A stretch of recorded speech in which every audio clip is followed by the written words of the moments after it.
नाजरीन, आज हम ऐसे शख्स का जिक्र करेंगे जो ना तो नबी थे और ना नबी के पैरोकार, लेकिन फिर भी उनका जिक्र कुरान करीम में आया है।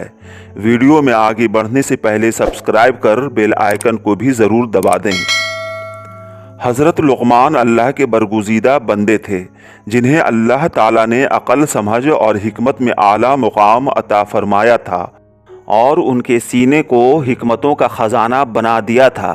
सूरह लुक़मान में अल्लाह ताला ने फरमाया है, हमने लुक़मान को यकीनन हिकमत अता की। हज़रत लुक़मान को 100 आदमियों के बराबर अक़ल और जड़ी बूटियों की समझ अता फरमाई थी। हकीम लुक़मान ने ही इल्म तिब यानी मेडिकल साइंस की बुनियाद रखी। हकीम लुक़मान कुदरत की हर चीज़ को गौर से देखा करते और समझने की कोशिश करते कि इस चीज़ का मकसद क्या है।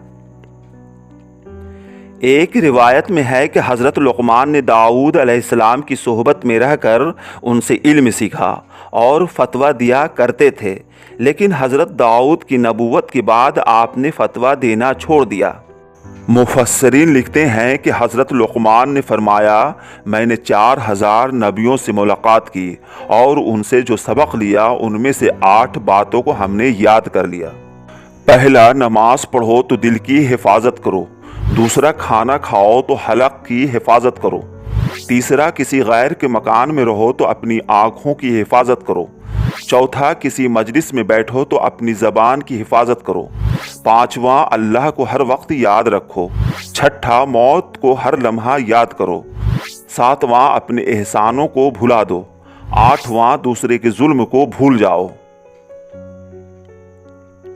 अल्लाह ताला ने कुरान की सूरह लुक़मान में उनकी नसीहत को बयान फरमाया है, जो हज़रत लुक़मान ने अपने बेटे अनम को वसीयत की, ऐ मेरे फ़र्ज़िंद, अल्लाह के साथ किसी को शरीक ना करना, क्योंकि शिर्क बहुत बड़ा जुल्म और गुनाह है।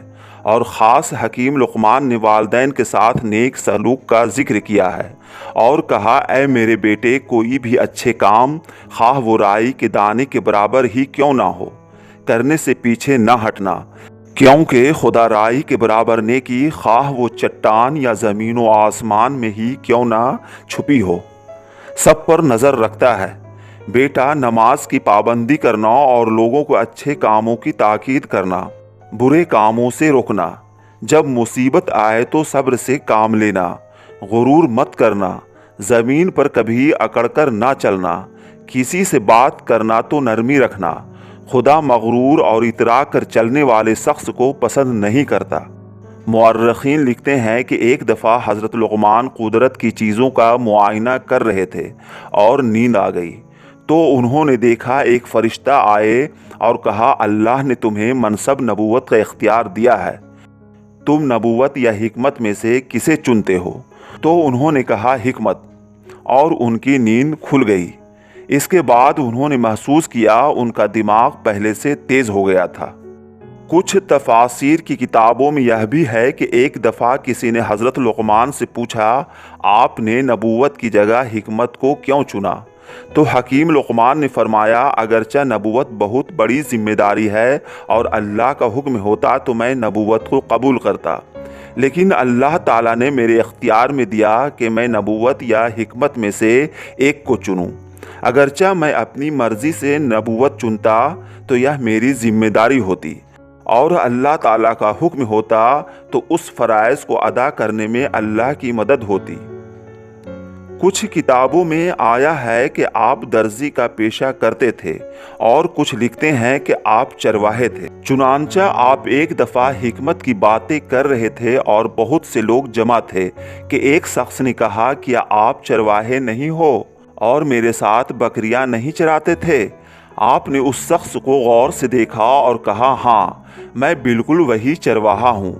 फिर उस शख्स ने कहा, आप हिकमत में इतने बुलंद मुकाम पर कैसे पहुँचे? तो हकीम लुक़मान ने कहा, बातों में सच्चाई, इमानतों की अदायगी और बेकार बातों से परहेज़ करने की वजह से, और कुछ नसीहत आमूज़ बातें कही, जैसे दुनिया में ऐसे कोशिश करो जैसे हमेशा रहना है, और आखिरत के लिए ऐसे कोशिश करो जैसे कल मर जाना है।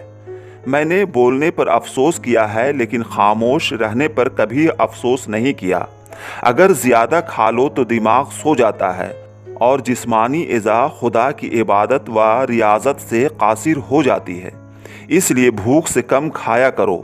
میں نے عقل بیوقوفوں سے سیکھی، جن کاموں سے وہ نقصان اٹھاتے ہیں میں ان سے پرہیز کرتا ہوں۔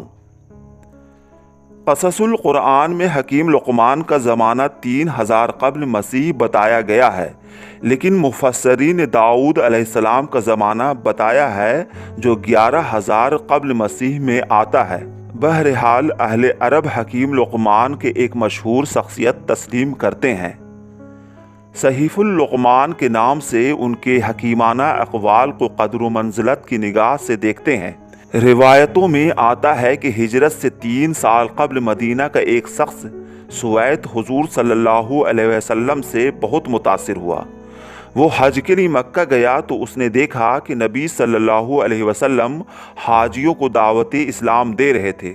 اس نے آپ کی تقریر سنی۔ اس کے بعد وہ نبی صلی اللہ علیہ وسلم کے پاس آیا اور کہا، آپ جو باتیں کر رہے ہیں ایسی ہی چیز میرے پاس بھی ہے۔ آپ صلی اللہ علیہ وسلم نے پوچھا، کیا ہے؟ اس نے کہا، صحیفہ لقمان، اور پھر اس نے کچھ صحیفہ پڑھ کر سنایا۔ آپ صلی اللہ علیہ وسلم نے فرمایا، بہت اچھا کلام ہے۔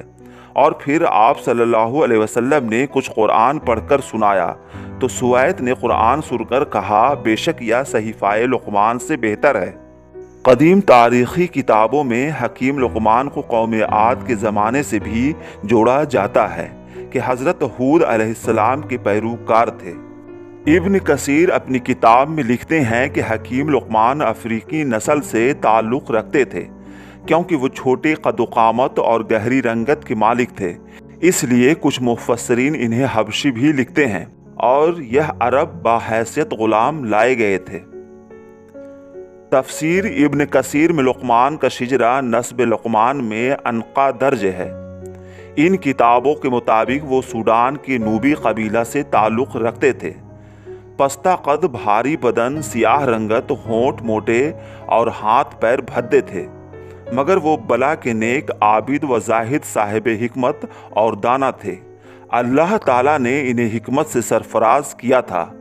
عبد الرحمن بن حرملہ کہتے ہیں کہ ایک مرتبہ ایک حبشی سعید بن حسب کے پاس آیا اور کچھ سوال کیا۔